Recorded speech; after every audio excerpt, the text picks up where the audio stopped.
Alpha quality और video में बात करेंगे भाई general insurance corporation of India.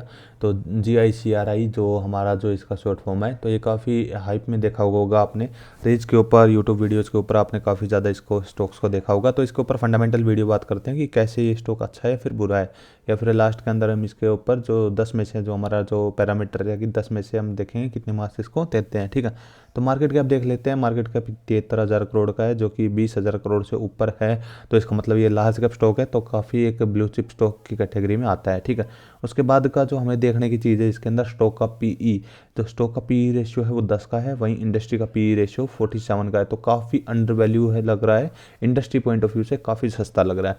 ठीक है, लेकिन पीई का मतलब ये नहीं है कि जितना सस्ता होगा उतना आप इसको बाय कर लोगे। ठीक है, तो इसके अलावा हम बात करते हैं ROCE और ROE, लेकिन करंट वैल्यूएशन अगर देखते हैं तो इसके अंदर काफ़ी कम ला है। ठीक है, तो ROE और ROCE 13% और 15% है, जो कि 20% से कम है। तो ऑन एन एवरेज ये थोड़ा सा कम है, लेकिन अगर डेट टू इक्विटी माने तो डेट टू इक्विटी बहुत ही अच्छी है। कंपनी के पास रिजर्व है 58,000 करोड़ की, लेकिन कंपनी के पास डेट है, कर्जा है 0 करोड़ का। इसके अलावा प्रमोटर्स होल्डिंग बहुत ही बेहतरीन है 82% की। इसके अलावा अगर हम बात करें क्वार्टर रिजल्ट की, तो क्वार्टर रिजल्ट अगर हम देखें तो काफ़ी अच्छी इतनी कोई ग्रोथ देखने को नहीं मिली है पिछले क्वार्टर से।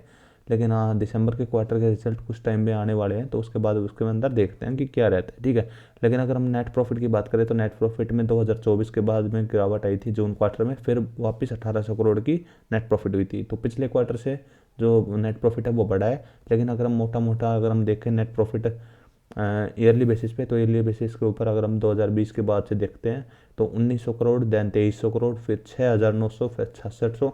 तो एक साल जो आई है वो डिप आई है, लेकिन बहुत ज़्यादा डिप आई नहीं है, और लास्ट ट्रेडिंग 12 मंथ्स का 7200 करोड़ की आ रही है। ठीक है, इसके अलावा अगर हम बात करें इन्वेस्टर्स, तो इन्वेस्टर्स में काफ़ी अच्छी जो देखने वाली चीज़ है कि प्रमोटर्स के पास अच्छी खासी होल्डिंग है। इसके अलावा DIIs के पास भी अच्छी खासी होल्डिंग है 13% की। और सबसे बेहतरीन चीज़, पब्लिक के पास सिर्फ 2% की होल्डिंग है, जो मीन्स ये बनाती है कि जो इसके अंदर जो वीक एंड्स हैं वो बहुत कम है, जो रिटेल पब्लिक है वो काफ़ी कम है, और जो स्ट्रॉन्ग एंड्स है वो काफ़ी अच्छे है। तो ये पॉजिटिव चीज़ लगी। इसके अलावा कुछ रिजल्ट्स के अंदर, क्वार्टर रिजल्ट्स के अंदर अप एंड डाउन आते रहे हैं, तो इस वजह से मैं 1 या 2 नंबर इसके अंदर कट करूँगा। बाकी अगर हम पी रेशियो देखें पिछले 3 साल का, तो 3 साल का जो पी रेशियो है वो 8 है, और अभी चल रहा है स्टॉक का 10। तो ये भी ठीक एवरेज पॉइंट है। तो मेरे को लगता है कि 10 में से इसको 7 नंबर दिए जा सकते हैं फंडामेंटली। और इसके ऊपर टेक्निकली अगर वीडियो बनानी है तो आप कमेंट सेक्शन में बता सकते हो।